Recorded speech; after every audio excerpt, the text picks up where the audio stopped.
All right, we're on in 1 minute, guys. Or what left? City's got pictures of the river. It does. We're up. Okay, sorry.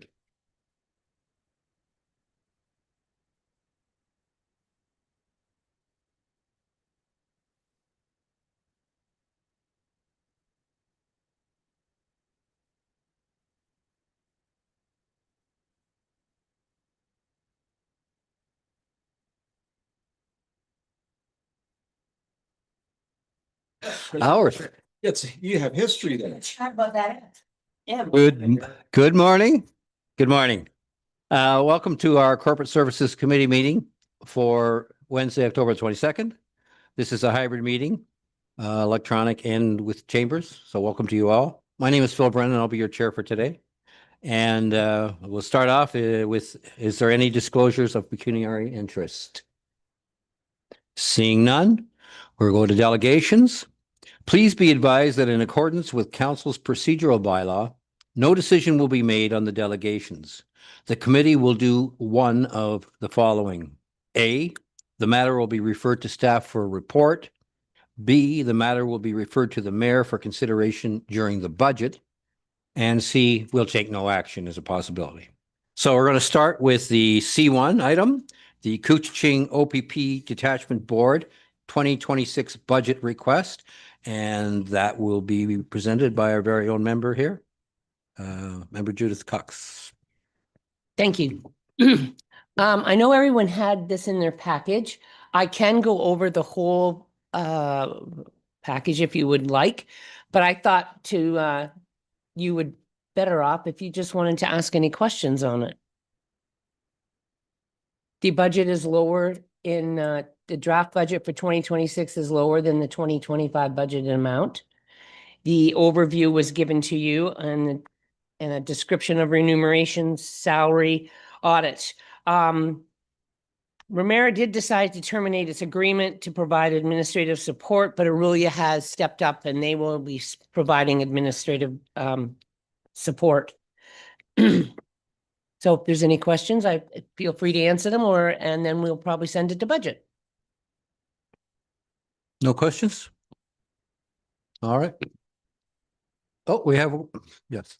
Sorry. Member Burkett. Through the chair to Member Cox.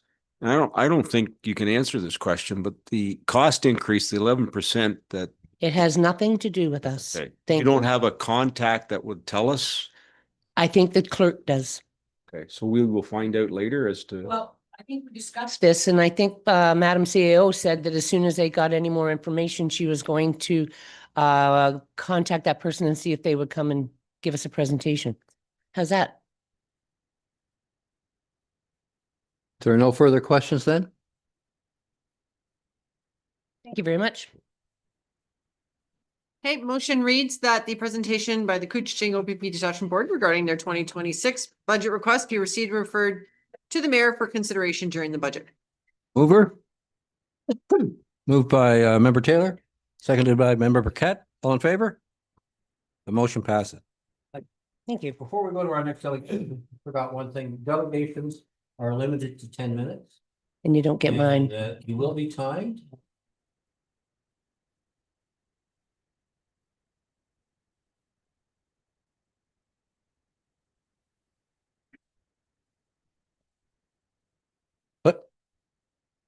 And delegations aren't confidential.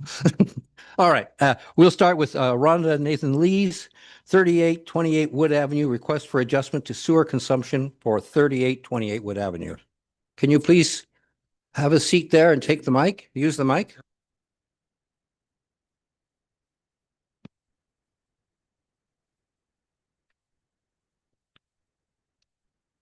All right, I've just got a timer here just so I can be accountable. Good morning, everybody. As stated, I'm Nathan Lees. My wife, Rhonda, couldn't be here today. She couldn't get time off work. Has everyone had a chance to review the letter that was written by Rhonda?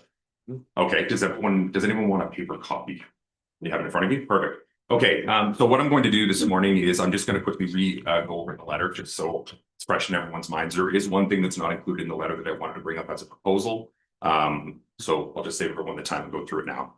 As per the letter, dear members of council, we are writing to formally request a review and consideration for a reduction in recent sewer charges applied to our account for our property on 3828 Wood Avenue. Following the completion of a full property regrading this summer, it was actually to correct drainage concerns that we had. This was brought to our attention after the ice storm. Water was sitting in our backyard. It wasn't coming out, and our sump pumps were doing all the work. So we did a property regrade to have that issue resolved. As a result, we wanted to improve our property, and we put down sod instead of seed. And this coincidentally was at the time of when we had that quite long heat wave during the month of August, which actually carried into the first 2 weeks of September as well. As per the direction of the sod company, they basically said to us, you have to keep the sod to a certain consistency, aka wet carpet, which meant that we had to keep the sprinklers on, essentially to make sure that our lawn didn't die.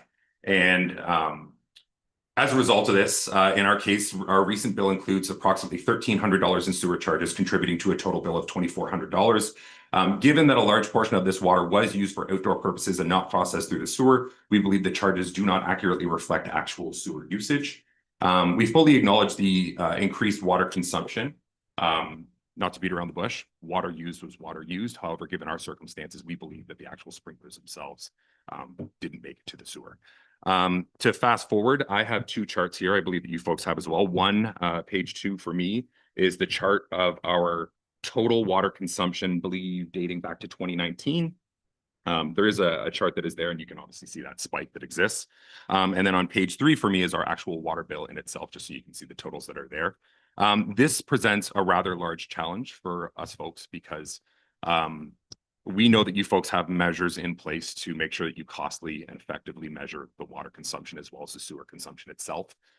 So for us to request the one-time leniency adjustment on our bill just for the sewer consumption, the problem poses, what does that number become? Because you folks, I don't know if you have information, but we most certainly don't to say, this is the exact amount of water that we used.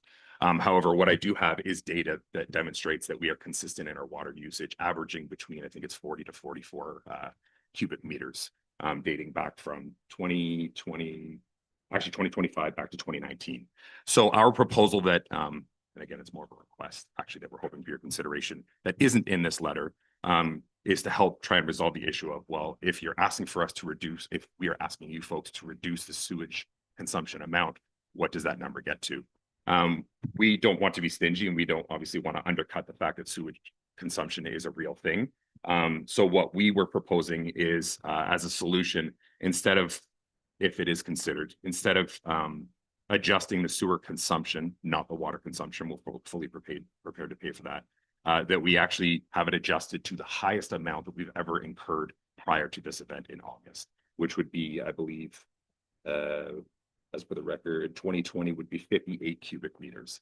It is worth noting that I believe based off of the cap before the actual rates increase, we typically are we're consistent with our water usage. It's just this circumstance where, to be honest, I would have rather had it done in the spring where it was raining lots and whatever. I tried to adhere to making sure that I was watering during efficiency hours, but because of the heat, the water was barely hitting the grass before it was going gray.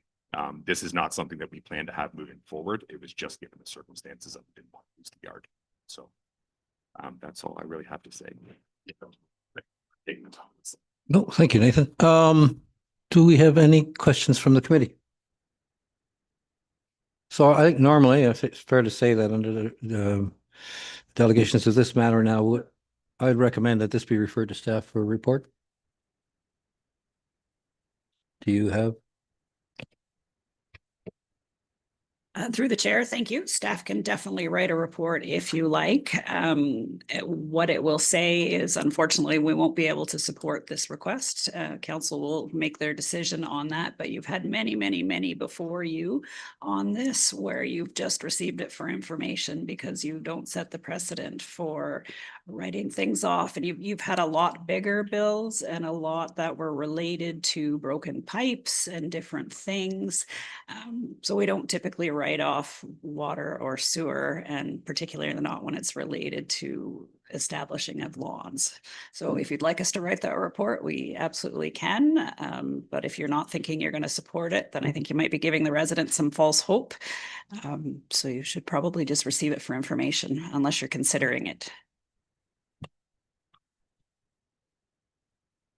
Yes.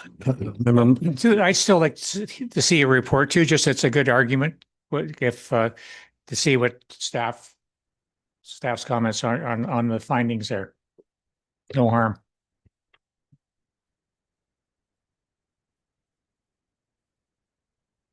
Member McIntyre.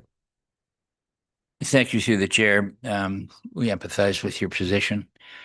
I just, we have the rules and we abide by the rules and we do it all the time, but I just have a fear that we're getting a bit rigid on every issue that comes to us.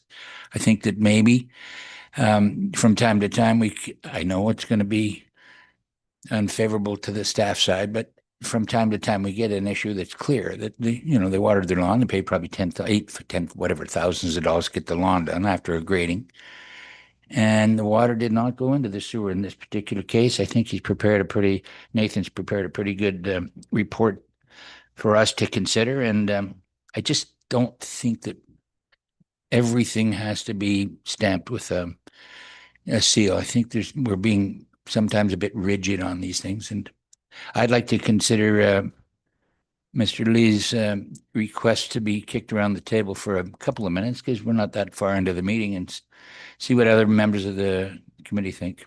Thank you. Member Burkett. Through the chair to Derek. So Derek, just explain to council what happened. So we've had many of our residents come to this chambers asking for relief. I remember one lady that had a $20,000 water bill.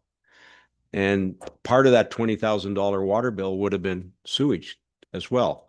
And did we give relief? We didn't. A pipe broke. And I do feel for you. I feel for you.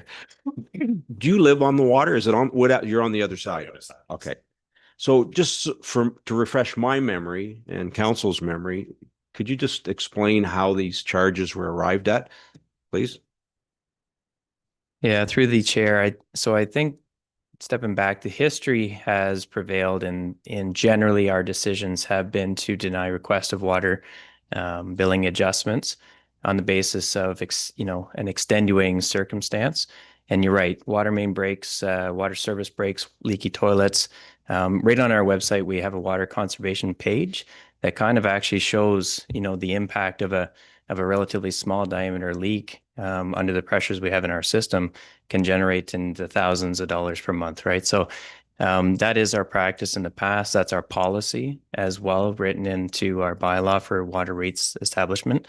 And to go back a little further, the rates themselves are based on a calculation on the estimate to operate the wastewater and the water independently, but we know that they really don't, right? Our staff operate the water and the wastewater systems throughout all of our networks, 6 water systems, 3 wastewater systems, in a fluid manner.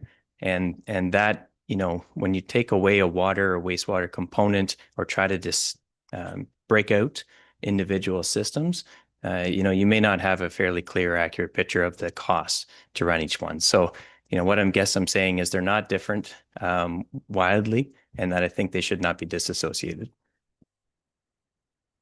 Yes. Madam CEO. Thank you. Just a couple of things, and I know it's hard to say no when you've got such a nice young man in front of you, but we did that training a couple of weeks ago, and we talked about 1, political fortitude to do the right things. 2, council committed to not making one-off changes to policies, that if you wanted to change the policy, you can do that, but you shouldn't be making one-offs. And 3, if this was a letter on the agenda, you wouldn't have pulled it because you don't pull those letters. It's just the discussion is changing just because you have someone in front of you. Member Cox. I'm very sorry about this, but unfortunately, I have to agree that it is the way it is, and our treasurer will work with you on a way. If you can't afford or don't want to do it all at once, you can make the payments with it. I'm sorry it happened, and we all learn, unfortunately, from our mistakes more than we do from what we do right. And it's just as the mayor has said, I've had many before me, 20,000, 5,000, 15,000, and I don't like having to make these decisions, but it's a decision I have to make, and because I can't set a precedent. But thank you very much for bringing your case forward. Appreciate taking time to hear us out. I hope you all have the best day. Thank you so much. I appreciate it. Yes, thank you. Then we'll take the motion.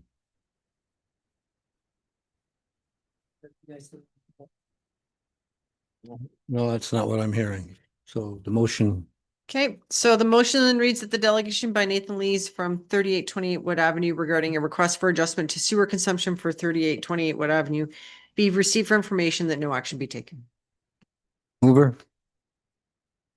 Moved by member Burkett, seconded by member Cox. All in favor? Thank you so much. I appreciate it. Have a great day. Thank you.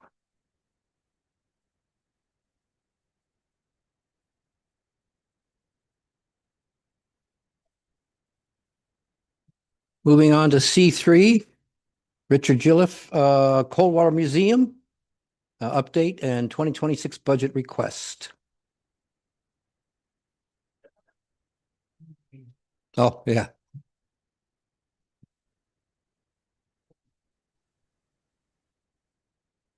Morning. Yes, I brought my wee delegation here, Richard Mugridge, the two Richards at the museum. Thank you for this opportunity to share with you a brief description of the museum and what we're trying to do over there. We have put in a request for the grant. Our treasurer Margot has done so. And I'm not sure if I'm supposed to talk about that or not. This was not that specifically. I was prepared to come and talk about the museum Yes. and what we're doing. Okay, good. Enlighten them. Enlighten them. Okay, I'll do my best.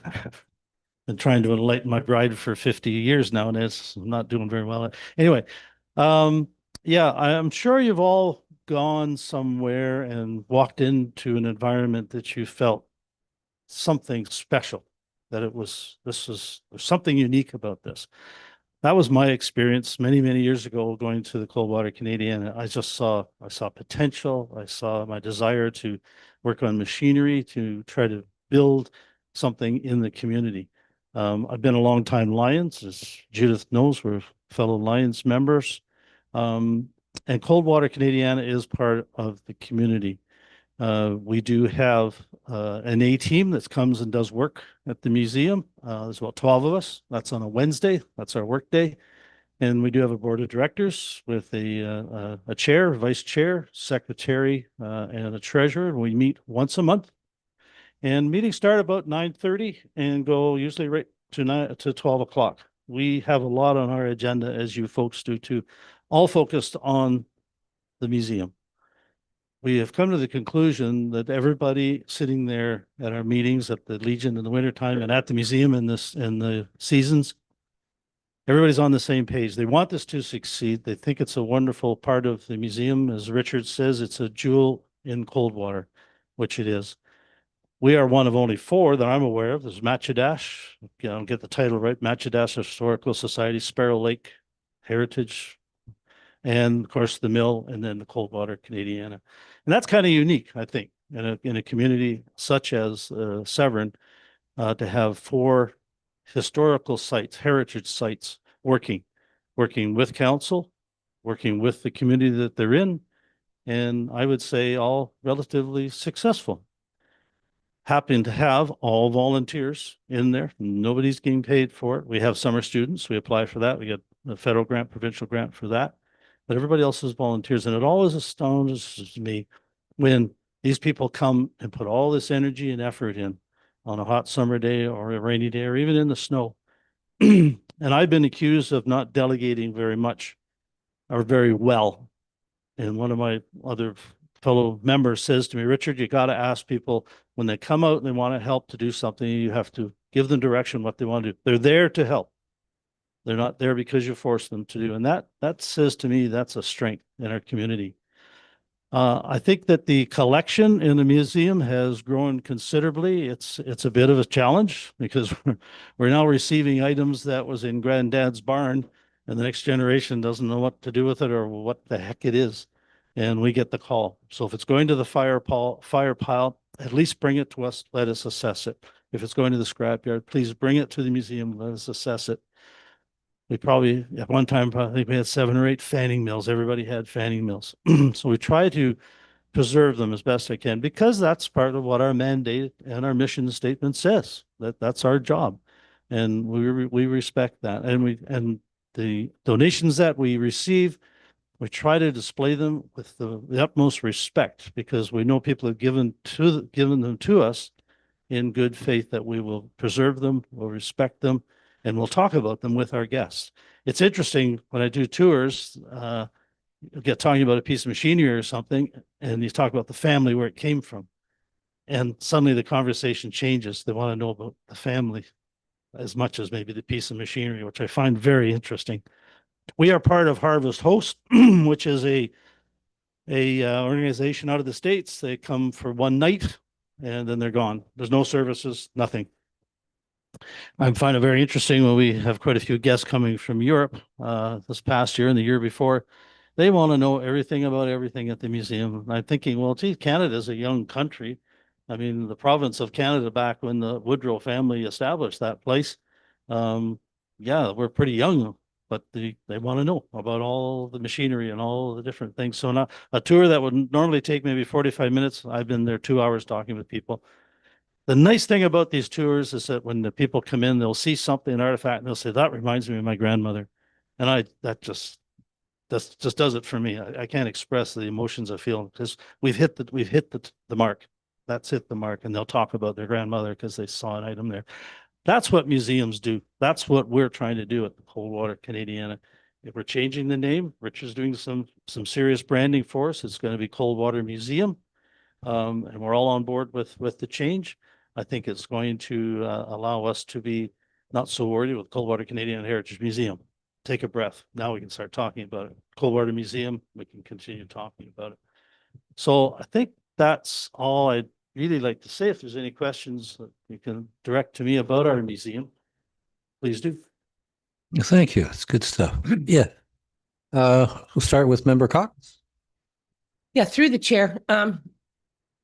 So Richard, the Canadiana, near and dear. I mean, I was around when they had it in a garage in Coldwater, and then it moved out. Anyway, my question to you is, and if something happened, and I'm only asking because I worry, if something happened to the museum, that the volunteers, it kind of died out, do you have a plan what happens to your museum in the future if something like that happens? Does it revert back, or does it go to the government? Like, what happens if your museum falls apart? No offense. Yeah. Because I like to know those things in Yeah. case. Okay. Yeah. In our naive way, what we've done is we've made the property a heritage site, as the homestead is, of course. Okay. And we feel that does give us some protection.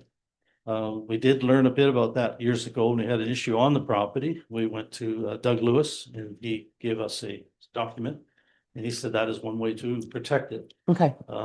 Not sure if that covers all the bases as protecting it, but our motivation is to never ever go there, of course, but bring the next generation in. Right. And get them interested. And that's what we're striving to do. It's a task. So do you do school trips? Well, we have in the past. That's something else. Because your classroom, like, they go to the museum at the Simcoe County, right? Because grade 3 is Pioneers. Yeah. I know that one. Yeah, it is. Yeah. Been to many museums with Pioneers, Yeah. and there's other ones, but it would be nice, and you see the rationale for it would be good. Is it's not a transportation cost for Coldwater School. Yeah. We've done it in the past. Yeah. And because of our volunteers, because some people have left because of health issues Yeah. and that, we have done it in the past. The school is there, so we're hoping to revitalize that. Yeah. Okay. Yeah. And do you go out and sort of campaign or canvas for Yeah. volunteers? Yeah, quite a bit. This year we did a 4-hour tractor rally representing the museum up to Bracebridge from Canal Road. We did the Georgian Bay Steam Show, of Yeah. course, with our steam engine. We did oral show, and we did Remera, and of course Coldwater Fall Fair. And I go there and we talk with people, and it has come back very positive. Of course, the steam engine is a big attraction because there's not many of them around, and that's another a real challenge for us too, because of the steam engine is a cost. Yeah. But fortunately, by steaming corn, sounds kind of silly, but by steaming corn, when we first got the engine, some of the members said this is going to be a liability. Well, now the steam engine is an asset. It Okay. actually covers the certifications cost every year. TSSA has to certify it every year. And the operators all have to be certified that run it. And the insurance, of course.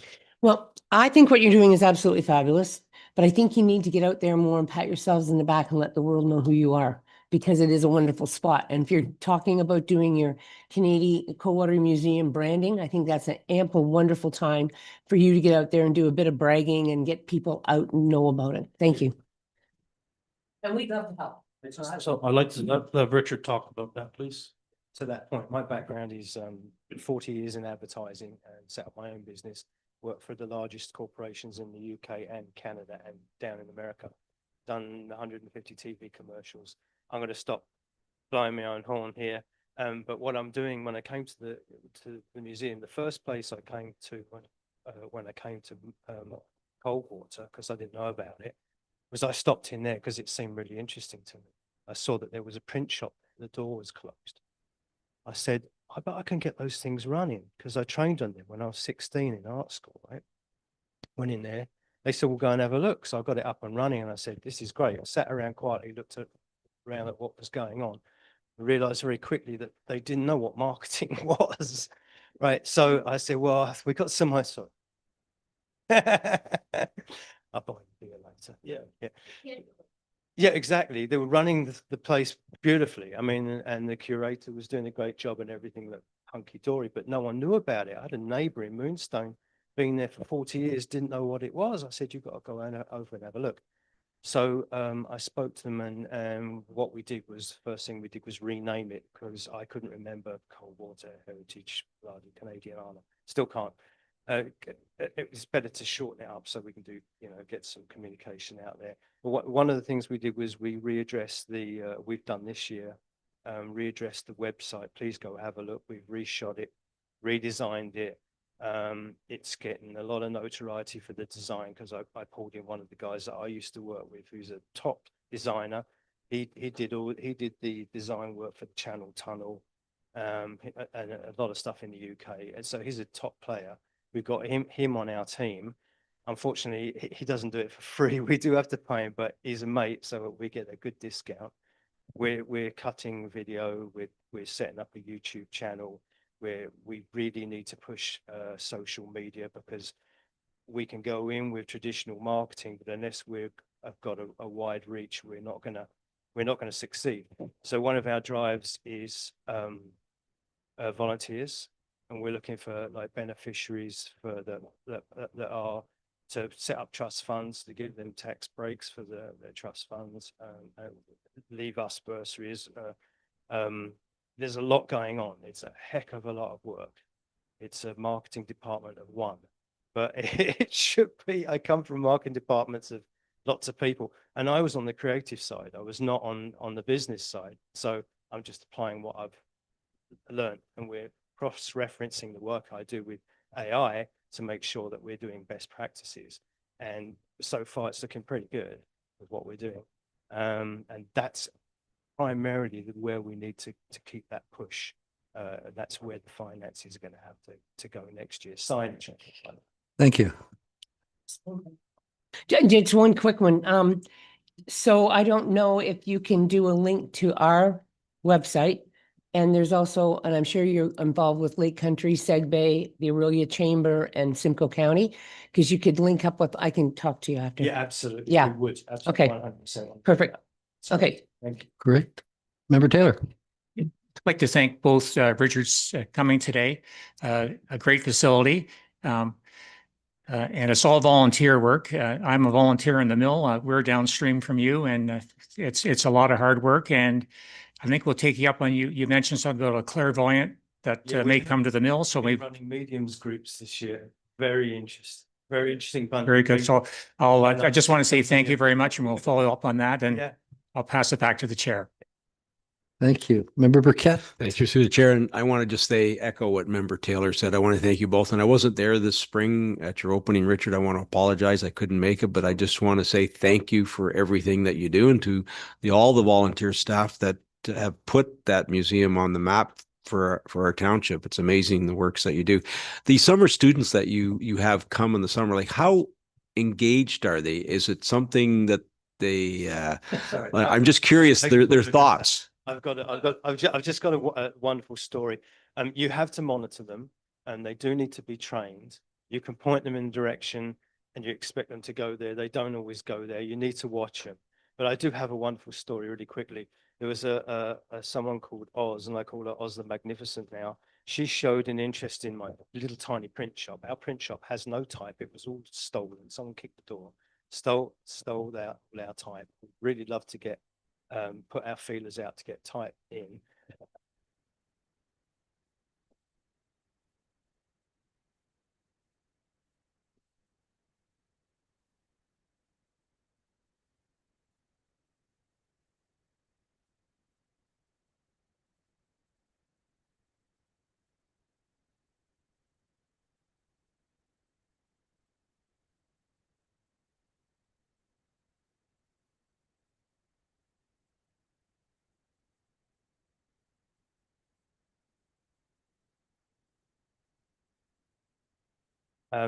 I just showed her how to do a lino cut. So she's also a history student. So she actually produced a picture of the first black woman in Ontario that had her own newspaper and ran it independently.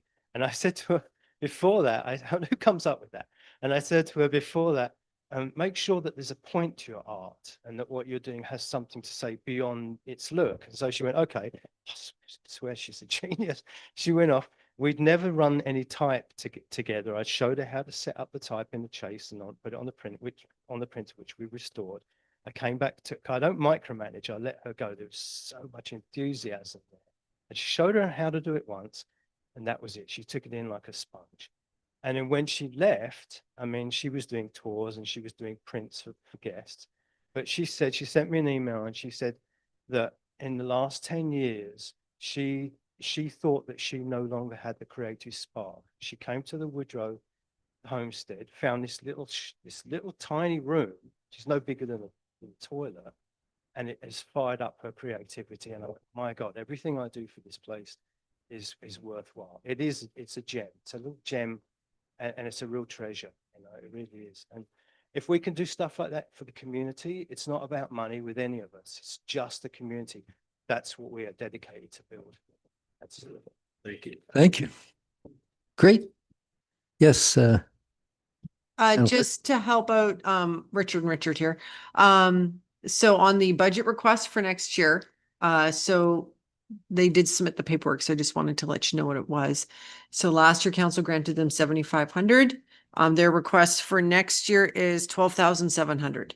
So because they've got some projects on the property. So yeah, I just wanted to make sure that was out on the record. So because I don't think you came with the numbers. So yeah.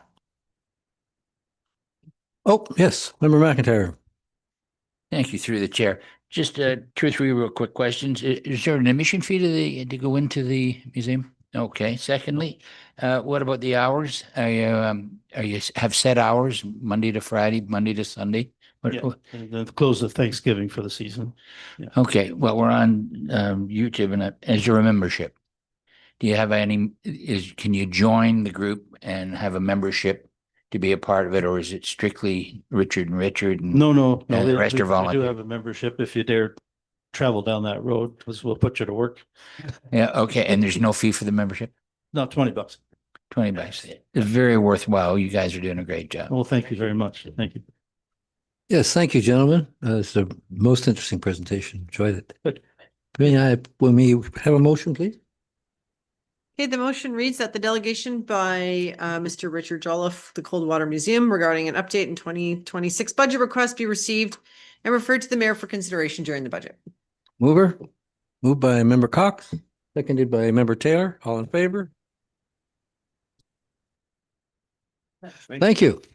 Enjoy your day. Thank you. I hope. I knew that. It's Wednesday. You. Very much. Take care now. All right, moving on to the consent agenda. Does anyone wish to pull an item?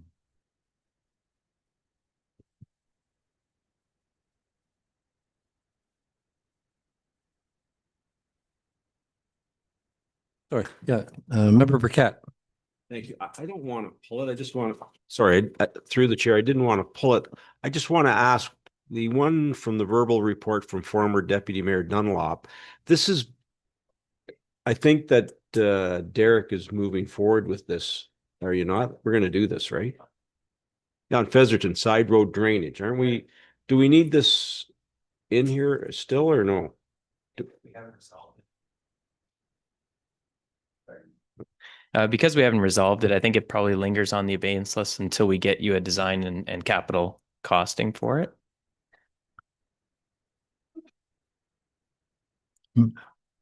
Okay. Yep, Member Cox. My questions are the Kelly's Road, Port Severn, and the speed calming. We have all these things and like it's 2 years ago, a year ago. Do we ever update the person and let them know what's going on with this, where we're at? Like we actually, because otherwise I would assume they think that they've been just dumped like lots of things are. And I would appreciate it if Stephanie Morrow, who wrote in the letter about Kelly's Road, and we never did get her name spelled right, and the Nancy Epps would have an email sent out saying, we are looking at this and, we're working on it and we'll let you know, because we have to do a transportation master plan for the other one. So I just feel that when it's that far back, we need to relook, when we look at this abeyance, say, you know what, we need to update the people who asked for this, because otherwise they're probably wondering what we're doing. Thank you.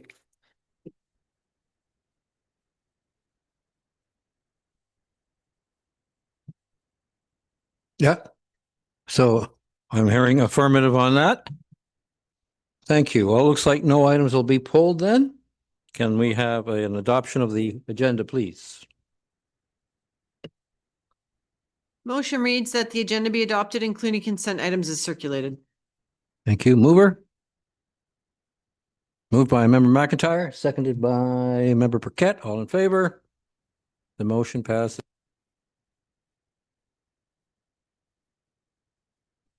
Moving on to reports from officials, Public Works, F21 speed limit review policy update.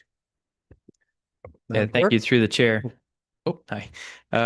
Yeah, so this report just comes back from the last session where we looked at removing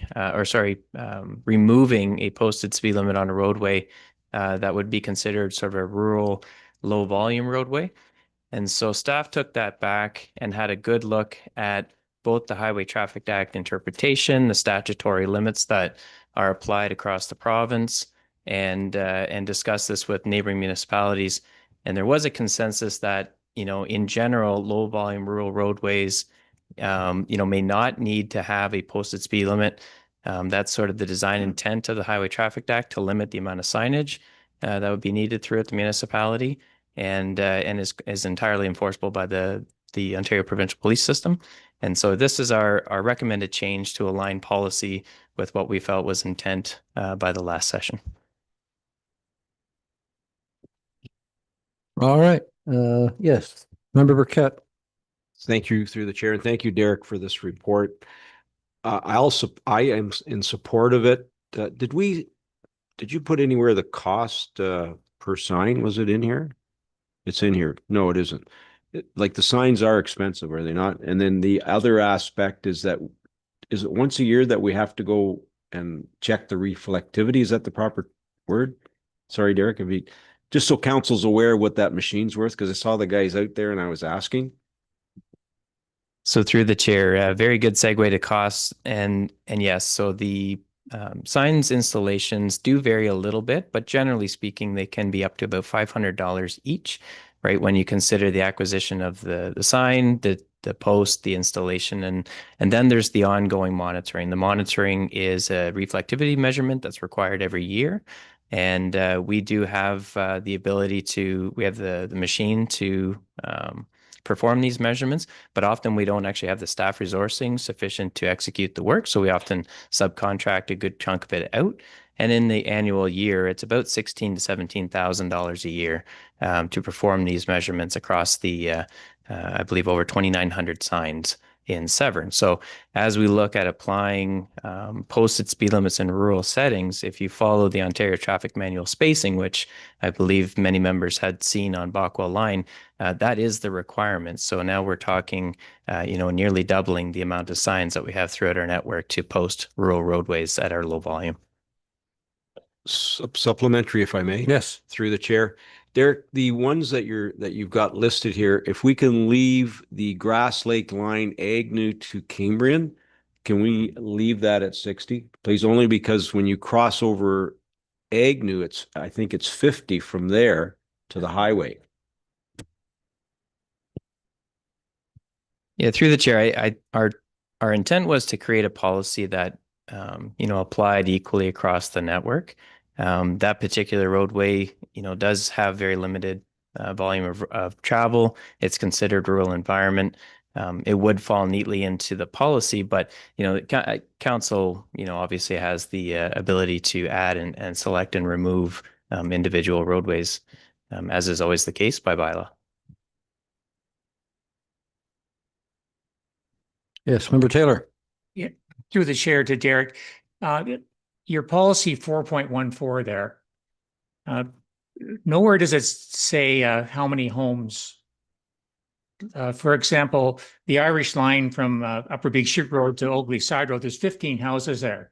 And that's been 60 kilometers before my time on council. So I'm kind of saying what the mayor is saying, that I don't see any issues with leaving that one. And just as a reminder, Mount Stephen and Taylor line were changed really as a result of the county working on the county road bridges on Upper Big Chute Road, and we forced traffic through there. And not only the increased traffic on Mount Stephen around to Taylor back to Upper Big Chute Road, we were getting complaints with reckless driving on Taylor line, skid marks, and we haven't heard anything there last summer or this summer past. So I'm having a little apprehensive on changing something that seems to be working there, in my opinion. So I don't know back to the Irish line, 15 houses, and it's been there. I've been in here 25 years, and I question why couldn't we just leave that one alone? And then your comments on Mount Stephen and Taylor line. Yeah, through the chair. So the policy, or the draft policy 414, does not ask for a count of homes. What we found is more consistent is just the traffic volume. So the traffic volume is measured by our devices. The Black Cat has a measuring device as well as the tube counters. And so we take that data rather than count the individual impacted homes. The way the Highway Traffic Act does work is it defines a built up area as 50% or greater along the frontage being built up. But if you took that length of road, it's a significant length of rural roadway on Irish line. Those 15 homes is very low density, right? Like these areas are considered low volume rural roadways, and the sort of condition or the data that supports it is the traffic volume under 600 cars a day. Just to follow up, just 15 homes mean that 15 families walking on the road. It's just not really the traffic, but it's the pedestrians walking the road. So I have reservations on this one. Thanks.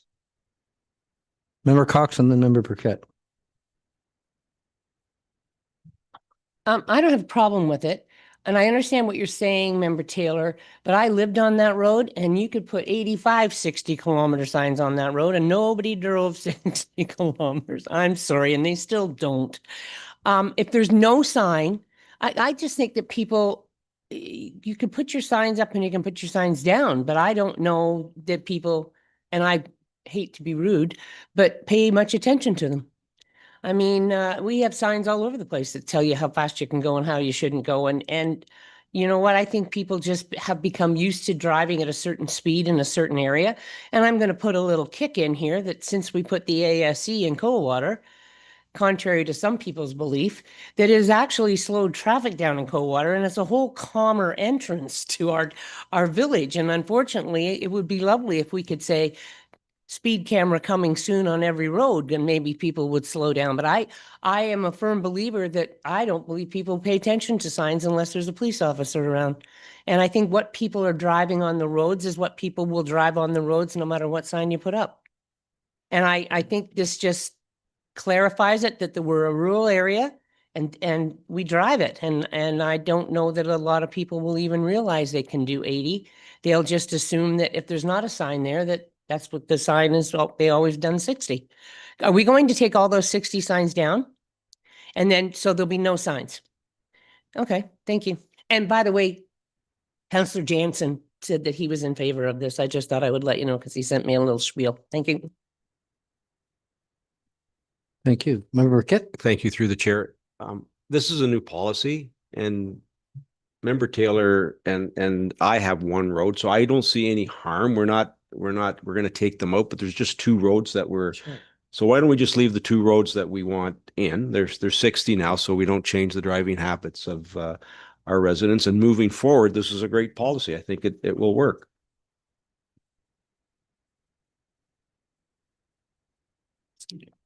Oh, yeah, Member Cox. What do we do now if somebody comes and does a petition and says, I want mine because you got yours?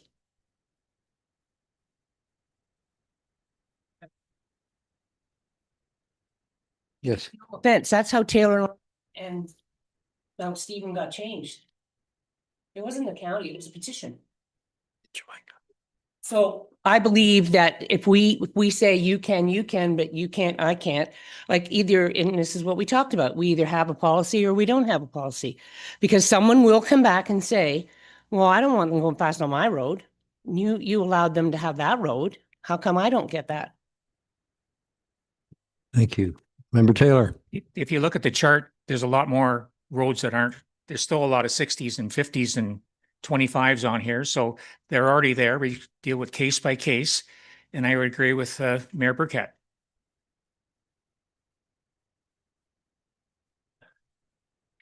So I'm not. Yeah. Through the chair, dealing with case by case was exactly what your training told you not to do. So I think the deputy mayor has it right. Either you have a policy or you don't.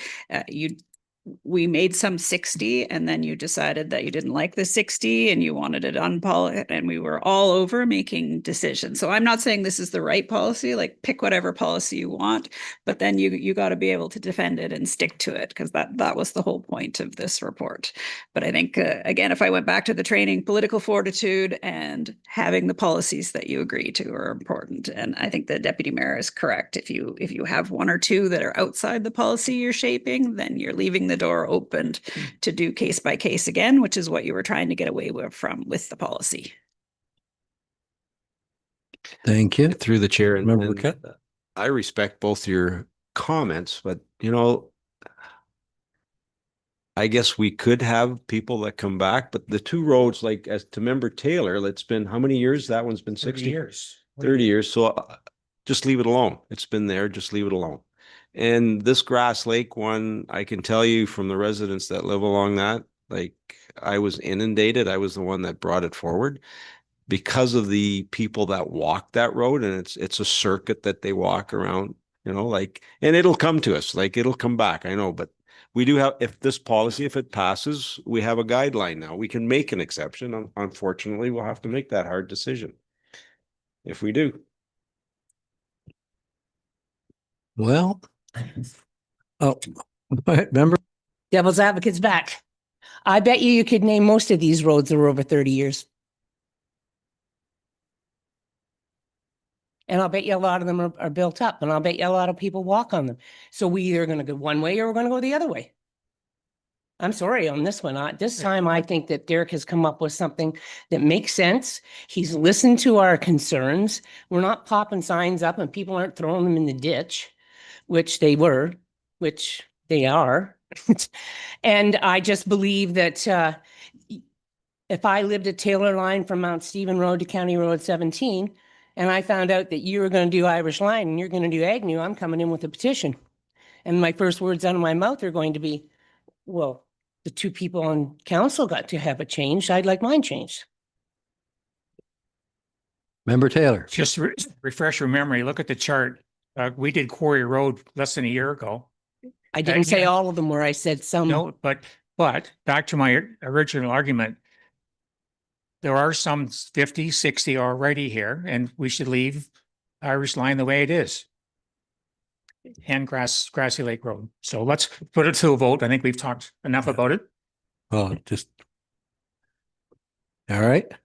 All right. It looks like we can go two ways. Madam Clerk, on this thing. Adopt it as is or with exception. Did that, through you, Mr. Chair? I would that's like up to those two council. pulled and vote on them separately. I would like the policy voted on and those two pulled and voted on separately.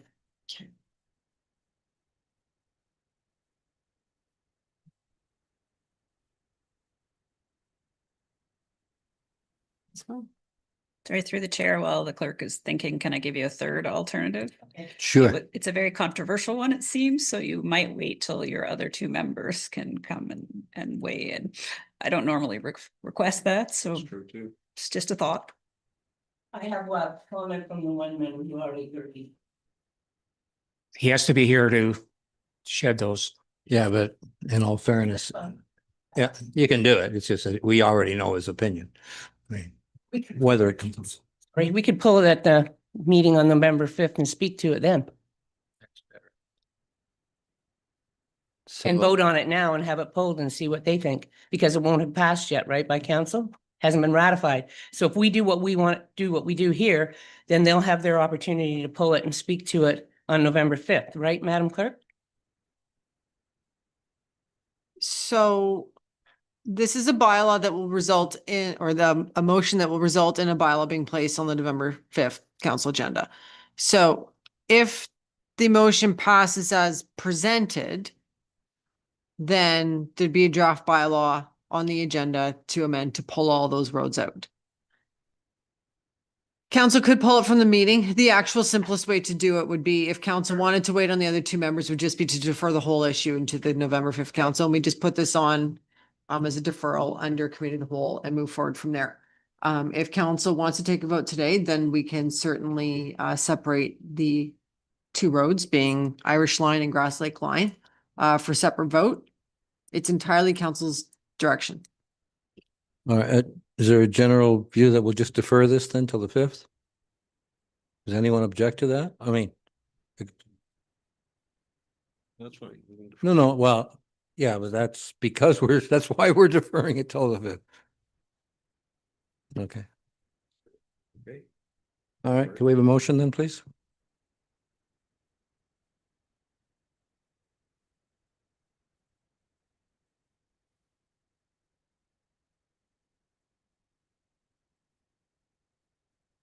The motion then reads that Public Works Report W25-029 dated October 22nd, 2025, with respect to speed limit review policy update, be deferred to the November 5th council meeting. Moved by Member Cox, seconded by Member McIntyre. All in favor? Motion pass.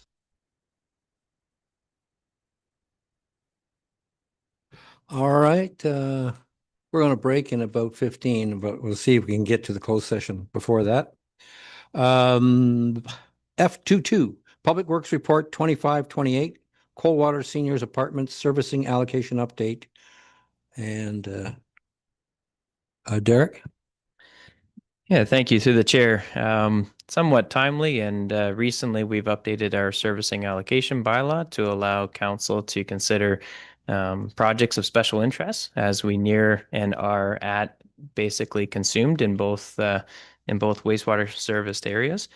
And so what we have here is an opportunity to look at a special project with the County of Simcoe as a partner, from what I understand, and it's an application somewhat recently to our shop, is this apartments, seniors apartment. And if council agrees that that's a project of special interest, we could designate it as such. And at the time when there's sufficient capacity, either by expansion of the plant, which we understand, will take a number of years. We just finished the EA and closing that out and looking to design in 2026.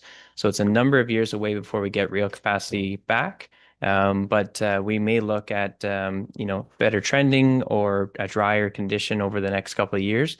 And if we end up getting some capacity back, including an improved way of measuring the effluent on the older system that we have at the plant, if there's anything freed up, we'd like to dedicate it to the Coldwater Senior Center. Thank you.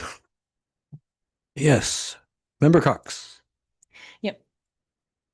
Through the chair to Derek, I like this idea. I think it works well, and it's a positive incentive that the county and the directors at the apartment buildings will be able to move forward, and we will.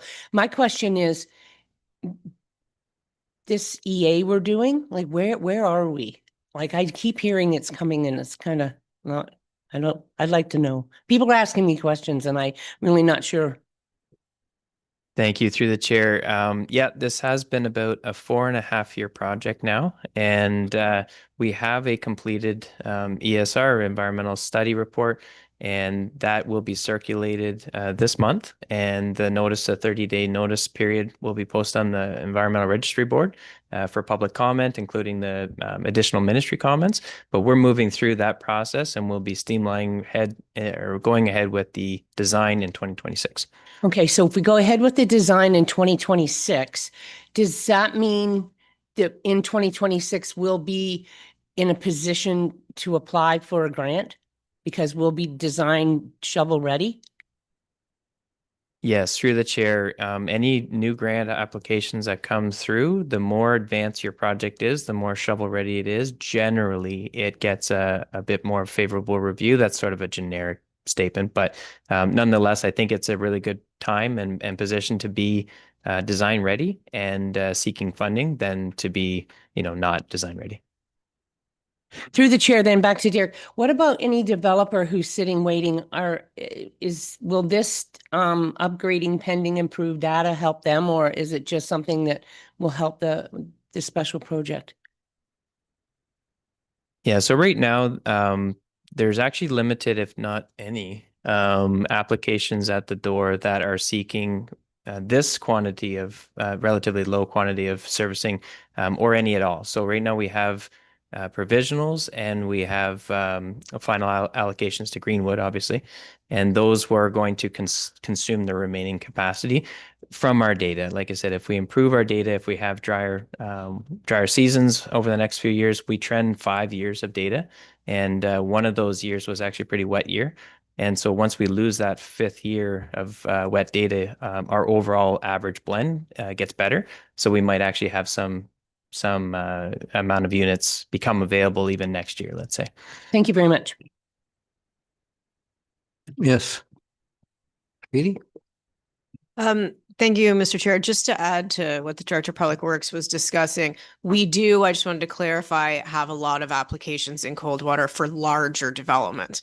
So I think what we're thinking here, and I spoke to the director before this report came on the agenda, is that because this is kind of a smaller project and a niche project, that's where we're looking to dedicate the servicing if it becomes available. There definitely are, I just wanted to make public, there are lots of other applications in the Coldwater area of developers that are kind of waiting, kind of sitting and waiting to see where this EA process goes. So, but those are mostly larger subdivisions, townhouses, larger developments that would require more servicing because of the nature of this application. And this is more Derek's expertise, but these would all be 1-bedroom, basically units dedicated for seniors. It is a not-for-profit group partnered with the county. So that consumption wise is a lot smaller than a townhouse project, a subdivision project. Even if you're looking at the same number of units, it's not comparable sewage flow wise. Member McIntyre.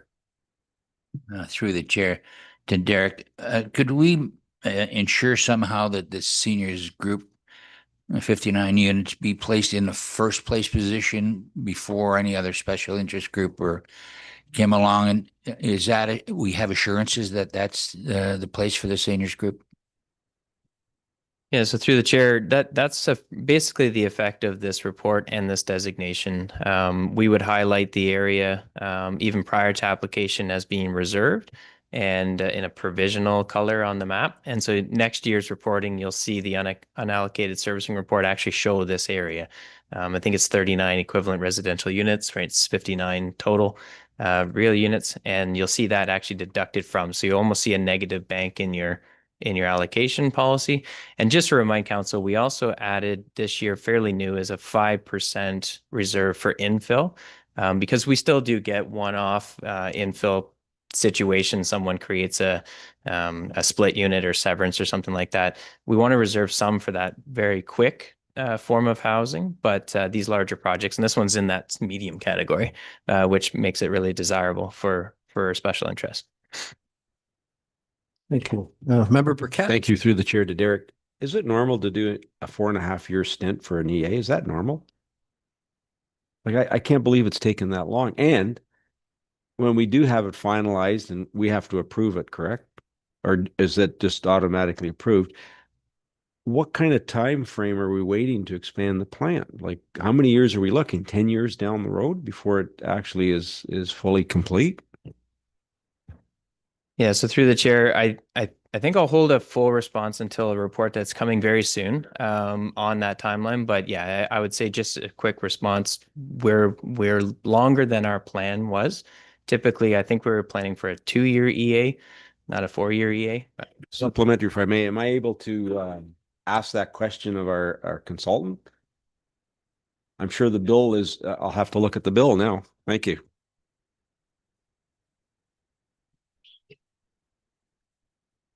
Member Cox. Yeah, just to put this forward so it's out in the public, that is our rationale for this whole special interest, is the fact that this will be affordable housing. And this is our only chance in Severn to be able to help someone to have affordable housing, because it's in an urban type area with water and sewer, and we really have no other way to help. And it also helps keep affordable housing in Coldwater and for our whole Severn Township for people who want to stay and live in this type of an area. So I think that's really important that we're following policies and trying to help affordable housing. I don't know if it's called affordable housing, geared to income, some of them. Yes. Katie. Through the chair to Member Cox's comment, absolutely. So, I think the mayor used to sit on the county's affordable housing group. We as a staff here in the planning department, we have a staff member sits on the staffing side of that same group. And that's one of the kind of requirements. Like, we've seen some of our neighbors do some projects with the county. Victoria Harbor did one in Tay Township with the county to build a building on municipal property. So the county is always looking to us as part of our group for if we had any surplus lands where we could, donate as a municipality the land, and then the county would work to build affordable or obtainable housing on it.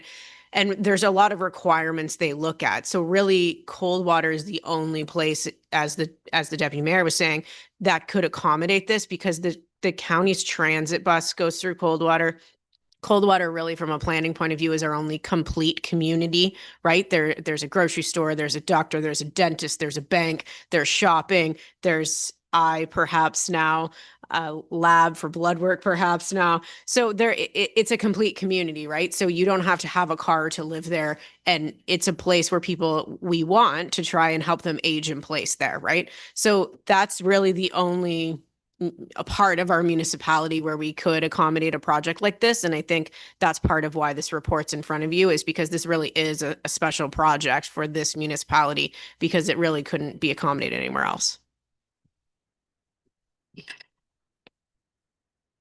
All good stuff. A motion, please. Thank you. The motion reads: the Public Works Report W25-028 dated October 22nd, 2025, with respect to the proposed Coldwater Seniors Apartments be received, and that council considers the Coldwater Senior Apartments as a special project of interest under the servicing allocation policy, and continue to work with the County Simcoe on the proposal. And further, that the final allocation of servicing capacity be conditional upon confirmation of uncommitted capacity through the improved effluent flow data and or the forthcoming wastewater treatment plant expansion. Thank you. Hoover. Oh, yes. Through the chair, well, could we have this sent to the county so they know what we're doing? Because I think that would help them have more forward thoughts for it, and it shows that we're, in behind them on it. I think it would be very, and maybe to the committee too. Okay, thank you. Great. Mover. Moved by Member Taylor, seconded by Member Cox. All in favor?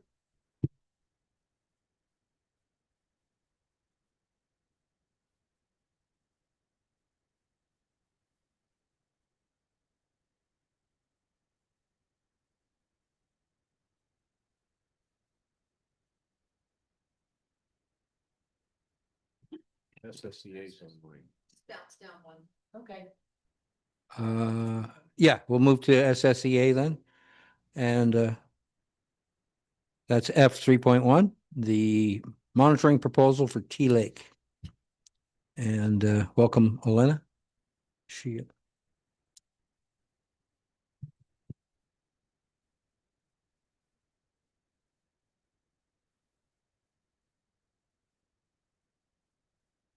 Yeah. Yeah, perhaps I could start the discussion off. If you recall, Tea Lake Cottage Association asked for us to look into having Severn Sound work outside the Severn Sound watershed to see what kind of testing and monitoring could be. And thanks to Severn Sound, we've got a proposal with 3 options here. And I think Julie and Alina are online there if anyone has any questions to go forward. So I thought I'd kick it off and I'll come back a little later. Great. Thank you, Member Taylor. All right, Julie, you up? Thank you, Mr. Chair. I'm open to any questions you might have with the proposal in front of you. All right. Oh. Yes, Member Cox. Yeah, through the chair, received a letter from Kurt from Tea Lake, and they had said they thought the scenario 2 would be good because it's very similar to McLean Lake. And just while we're speaking to this, is this something that we're talking about subsidizing, or are we talking share costing, or is this being referred to budget? I just didn't know where it was going. Sorry. That is through you, Mr. Chair. That's a question for council to decide on. Yeah, today. That's what I thought. Okay. But I'm happy. You see, I'm happy that we're looking after our lakes. I'm happy that we're making sure we're looking after the environment. And I know there's a cost to it, but if we don't look after it, it's going to be a bigger cost and a bigger detriment to the world. So I understand this. So I guess what I'm saying is, I guess this should probably go to budget, and we should have a discussion at budget about it. Member Taylor. Yeah, that was my hope today. That would go to budget. I'm certainly support minimum all 3, but for sure option 2. But either Julie or Alina, some of the biggest costs is the actual cost of testing. And could you go over how the lakes inside the watershed get a cheaper rate from the province than, so is there's maybe an education for me and the rest of the committee on why we have to pay more for one area versus an existing area like McLean Lake? Thank you. Through the chair. It's a great question because this is an added project that's technically outside of the watershed, but within a watershed member municipality. It isn't included in the long-term monitoring stations, which have lab support from the province. I will qualify that by saying that has been shifting over the years as well. So the lab load we receive for the longer term monitoring stations has been significantly reduced. And so we may be, in a position where we have to start augmenting some of those if we need more data. But that's why in this case, we have to go out to a private lab. And we negotiate lab load every year and can certainly bring that forward. I know that there is a lake partner volunteer on this lake. So there is some chemistry already done through I think 1 or 2 samples a year done through the lab. The ministry lab, but that's why there's a cost in this situation. Yes. Member Taylor. Yeah, just in closing, I'll support what Member Cox said, that we have to look after our lakes. And to me, it's a reasonable price, 10,000 a year, but let's put it to budget and see where it goes from there. Thank you. No further discussion. We'll entertain a motion.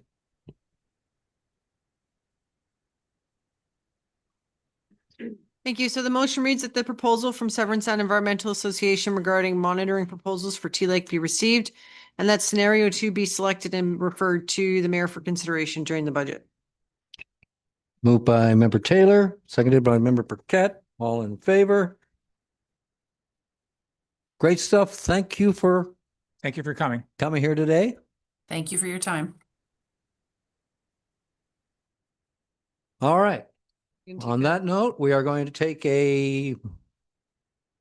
at least 5 minutes and up front. Not yet. Bio break.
brother's father-in-law, their family. All right. We are back in session. Going back to the item we skipped on the agenda, public report 2530 non-standard crosswalk pavement markings policy. And I assume that's you, Derek? Oh, through the chair. Yet, so this is just for in response to the request for policy and commemorative, or I guess non-standard crosswalks. We looked at the one in Coldwater. It was a Legion application for a commemorative for remembrance veterans, and so that was supported. And we wanted to look at other groups and how we would manage this. A couple of baseline principles are: it is a user-pay system, so the applicant would pay for the paint, the installation. They arrange for a contractor that we find suitable through the road occupancy permit system. And there is a deposit required for vandalism and removal. Outside of that, as long as it complies with the two other provisions we have, which is two standard 10 centimeter bar white lines. That was a recommendation by Transportation Association of Canada, just to align with some level of standardization of crosswalk, but then the inside of that can be a variety of mixed colors and designs. All right. Member Cox. Okay, I like this policy. I think it's great. I just wanted to let you know that for the Legion crosswalk in Coldwater, that company has said that it will look after it for 5 years at least. And the Legion is also thinking of putting a fundraising account to ensure that it's always looking nice and done, maintained. So we've dotted the i's and crossed the t's on that one. There was Member Jansen asked me to talk about a crosswalk, and I don't know if this is the place to talk about it, but he's talking that there maybe needed another crosswalk at George and John for the school, because going up and crossing, and then they've got all those buses there, and that would lead like from a sidewalk to a sidewalk more. Just something to put in your mind, because I'm also probably going to be talking to you about danger situation, and the principal will be calling on George Street, which is another, yeah, I can see, you can see that. But otherwise, I think that it makes it very standardized, and it also takes responsibility for people who are going to do it, that it isn't just a whim, it's something that we want to do and it's important. Thank you. Seeing no other questions or comments, can we have a motion? The motion reads the Public Works Report W25-030 dated October 22nd, 2025, with respect to a non-standard crosswalk pavement markings policy be received, and the council adopt the proposed policy and included in the council or the corporate policy manual.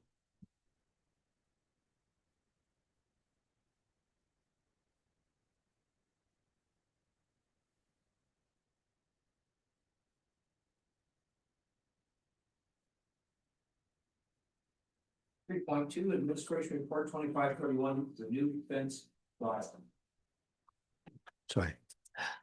Thank you, Mr. Chair. So the report itself is fairly straightforward. One of the big things we did is combine the pool fence bylaw and our fence bylaw so that all the fence regulations are in one location. So residents are only looking in one spot for all of our rules.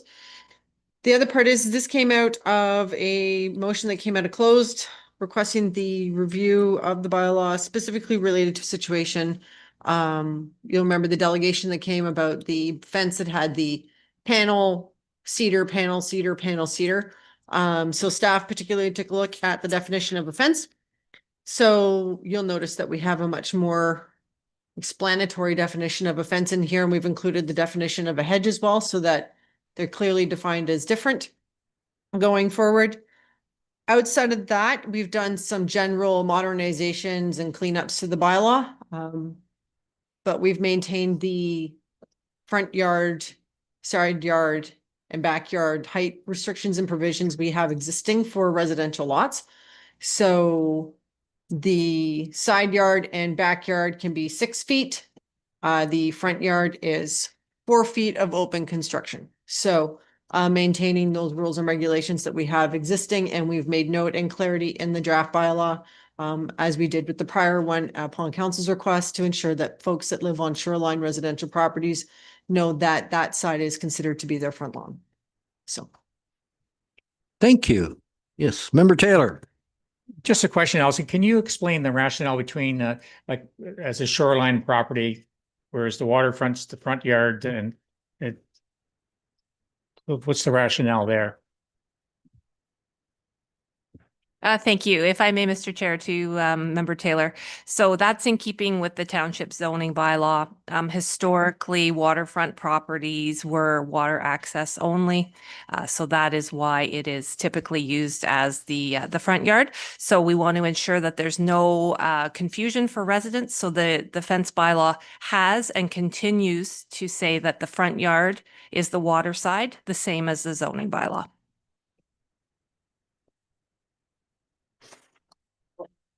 Yes. Sorry, Madam CEO. if I may add, that's not unique to the township of Severn. That's pretty standard. I know Georgian Bay is the same. I think Tay is the same. I think all waterfront properties. And in Georgian Bay, they used to call it the view from the canoe. They were trying to keep the view of the waterfront pristine and not with high fences. So very common across the water properties. Just one other follow-up. The question came up that whether a 4-foot fence can keep a dog out versus a 6-foot fence. Through Mr. Chair, it does entirely depend on the breed of the dog. You could have a 1-foot high dog that has a great amount of energy and a high jumping ability and can jump a 6-foot fence. It's about train and control of your animal, which is regulated under a canine control bylaw. So I have one that can jump 6 feet. No, thanks.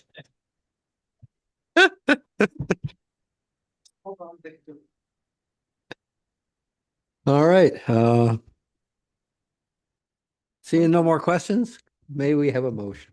certainly. So the motion reads that Administrative Report A25-031 dated October 22nd, 2025 regarding a new fence bylaw be received and that the new fence bylaw be approved. Moved by Member McIntyre, seconded by Member Cox. All in favor?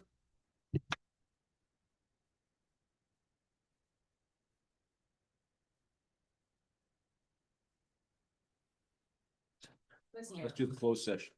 Oh, you want to do that first? Oh, yes, of course. Charged by the minute, by the minute.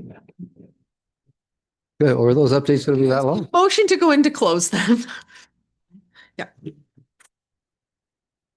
Motion reads that committee resolve in a closed session that the meeting is hereby now closed to the public pursuant to the Municipal Act SO 2001, Chapter 25, Section 2392 for the purpose of considering litigation or potential litigation, including matters before administrative tribunals affecting the municipality or local board, advice that is subject to solicitor-client privilege, including communications necessary for that purpose. Moved by Member Taylor, seconded by Member McIntyre. All in favor?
Towards the end of October?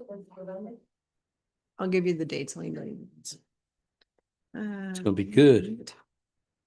Okay, motion reads that closed session adjourn at 12:07 PM. And the meeting is now hereby open to the public.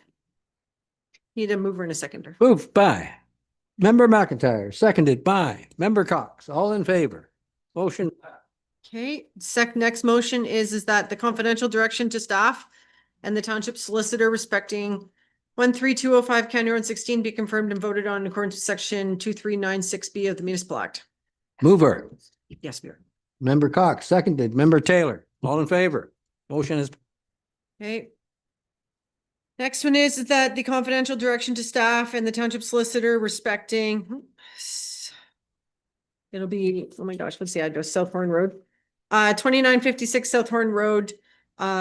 Be confirmed and voted on in accordance with section 2396B of the Municipal Act. Mover. Moved by Member Burkett, seconded by Member Cox. All in favor? Motion has passed. Okay, now we can go back to committee reports. Thank you. Beautiful. We're on a roll. All right. Committee member updates. I'll start with Member Taylor, if I may. Thank you, the chair. First, to the Quarter Mill. The 100 Mill is still on for another couple of weeks. Followed in November by some Christmas markets. And then December 6th, Santa Claus will be making an appearance after the Santa Claus Parade, which is held by the Lions Club. Severn Sound Environmental Association, we're having our third quarter meeting next Thursday, which is October the 30th. And at the Match Dash Hall, we're in the process of putting down new flooring and entrance and washrooms. And we should have it done at the first week of November. Thank you.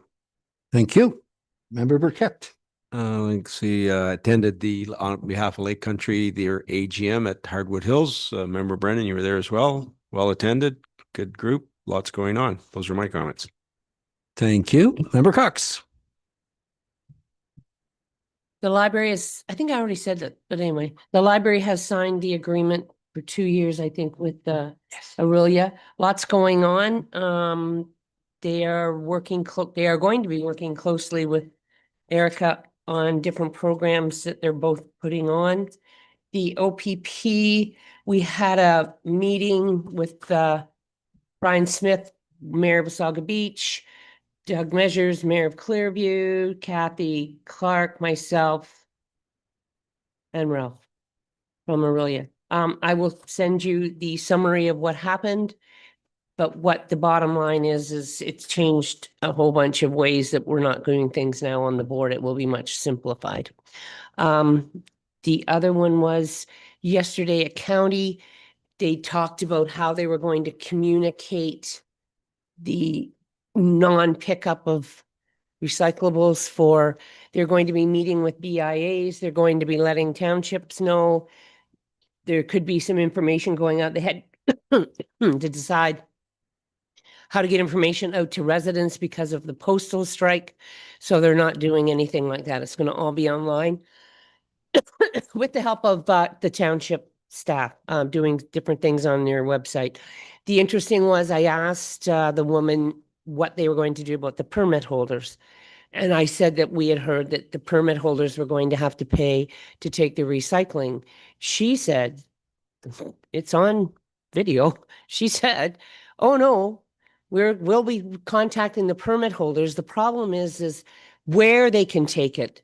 And I said, oh, and so what it is this new pro will pick a site I'm assuming a site or two in Simcoe County. So that means if you've got a permit and you're up in Severn Falls, you may have to take it to Barry Road. You may anywhere because they're not going to be at every site, but they're still negotiating with that. And they will be talking to the BIA. The recycling containers, they've sold them to this company. So we got reimbursed for those and everything will just go along the same. Ha ha. Anyway, but yeah, but the churches and that they're still, I don't know. And this is all going to start January the 1st and they still quite haven't got the whole, how we're going to let everybody know. That's it. Thank you. Last Wednesday, we had our initial coffee visit at Washago Community Center. It was attended by 14 members of the community, along with the mayor and the deputy mayor and myself. We're very pleased. We had lots of feedback on Facebook about how, oh, I didn't know, but now they do. So it should be a very successful ongoing event for the community. Our Christmas meeting is this evening for the Christmas Santa Claus parade. Initial meeting is this evening. Judith's on the committee. I'm on that committee. A number of citizens, including Kathy Westcott, who's our secretary. So that kicks off tonight at 5 o'clock, setting a date, I think for, is it a tentative date, Judith, the 13th or something It is. of December? So we're looking forward to that. And that's about all I have for today. Yeah, I have no report on Otis Park as we haven't met. We meet next week. For the physician recruitment, there was a recruitment effort at McMaster University Family Medicine where we engaged 50 residents and collected contact information for 30. Unfortunately, the majority of them prefer hospital-based roles, hospitalists, emergencies, anesthetics, over comprehensive family practices. So that's an ongoing challenge. In terms of upcoming physician visits and candidates, we have, there's a number here. I'll just mention a couple of the bigger ones. We have a family and academic physician with a dual citizenship for Canada, US, currently based in Virginia, that's looking at establishing here. We have an emergency physician from Connecticut who has now returned for their second visit. Their spouse is a family nurse practitioner, and they're looking at relocating. We have a UK practitioner who is visiting in late October to explore possibilities. So some exciting potential with those things.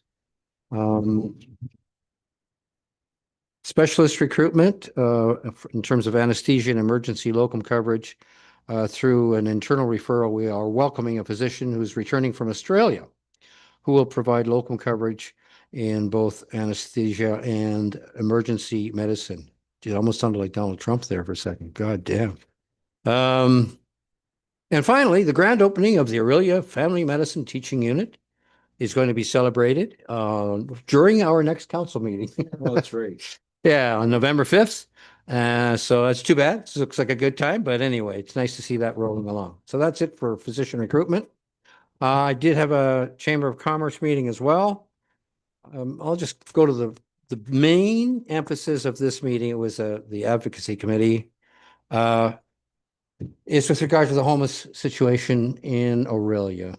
The BIA members are very, very upset with the amount of damage being done to businesses, the thefts, the fear that people have in walking down there.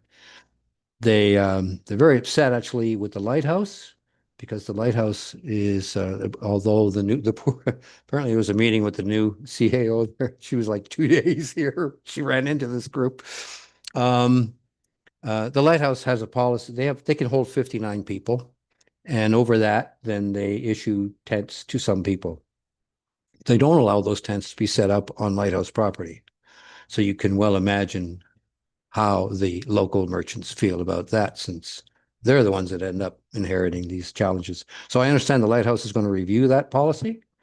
The chamber is looking at a subcommittee. I've offered to help them if they need help there. To try to continue to work with policy development primarily, including provincial level advocacy, municipal changes, and so forth. So it's a very big issue down there. Some of the stories from the merchants are really disturbing. And you really have to sympathize with them. But in all fairness, the overall tone was, we don't want to just use the stick and, push everybody off and give them bus tickets to Barrie. And the tone was, you know what, we know we've got to do, we got to go both ways on this. We want enforcement on the one hand.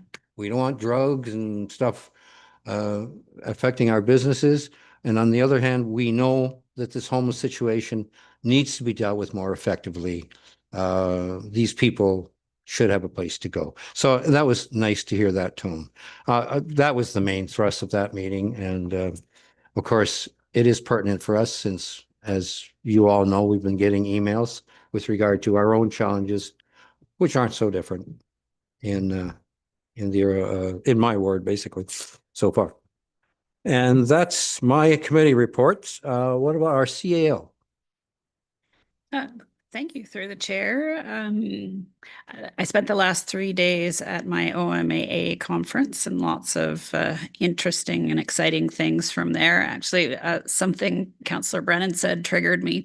You know, one of the things you do is you catch up with your colleagues and ask how their kids are and whatever. So I'm chatting with an old colleague. Her daughter is in PhD for bioengineering. But the reason I tell this story is because she wants to be a surgeon, but she cannot get into medical school. And I said, wait a minute, I thought that they were crying for doctors. Like, explain this to me. And she said she can't get into medical school because it requires experienced doctors to be willing to train these young doctors. So I didn't know that was a piece of the puzzle, but it was just a really interesting conversation, how this kid in getting her PhD in biomedical engineering can't get into med school to be a surgeon because there is no surgeon to sponsor her training. So there's a lot of moving pieces for physician recruitment. That's an ongoing issue right here. That I was not aware of. So yeah, no, it's an ongoing issue right here. You're right. So that just reminded me, a big focus on our conference was AI. And I think I left both inspired and a little bit afraid because there are so many cool things that municipalities are doing that I'd love to try. We have trouble getting our day-to-day stuff. Allison just rolled her eyes at me. So I kind of feel this, like there was so many cool things that we, you know, when we get a spare minute, we need to figure out, because that is the future. And then just for fun, I got this top 10 CAO survival items that I wanted to read to you because it's kind of cool. Number 1, stick of gum to keep things fresh, your ideas and your breath. 2, paperclip to help you hold it all together when things get chaotic. 3, rubber band to remind you to stay flexible when plans change. 4, Post-it to capture brilliant thoughts before they wander off. 5, pencil and eraser. Everybody makes mistakes, erase and move on. Band-aids for the wounds that come with the tough decisions. Lifesaver for when you need to rescue a project or your sanity. Coin for those tough decisions that truly come down to a flip of a coin. Tea bag to remind you to take some time to steep and reflect. And the last one is a business card to call this company if you're overwhelmed. But I thought it was pretty cool. It was worth sharing. That was it for me. Yes, Through the chair to Lori. That's interesting about AI. Is that something, and I shouldn't say this, but moving forward, I wonder if a person that we need to have within our own staff to look at how it could better all that we do. Like, I don't know, like AI is something I'm afraid of, but you know, just your comments of what's going to happen. None of us versed in it. Or are we able as staff now able to use it and know what we're doing? Through the chair, I think the treasurer's waiting to talk to you about the mayor's budget, which we've already cut $1 million out of and not put in any new staff positions because there's just no money.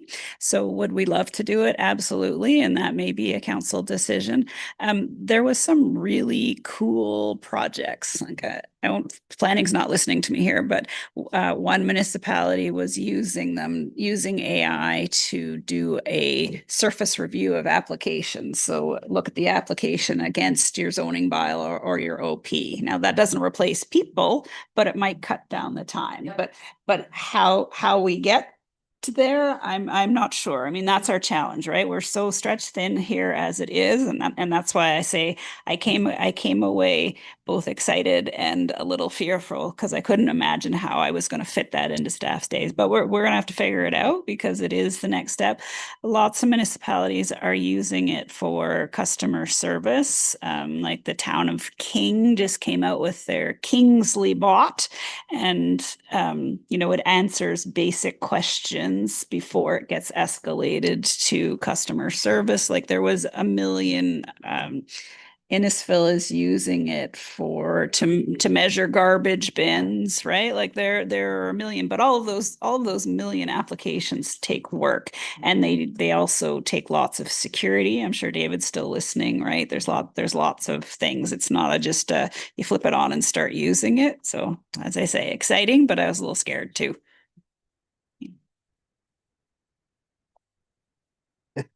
That's great. Thank you. Well, can we have a motion to adjourn? Motion that the meeting is adjourned at 12:23. Mover.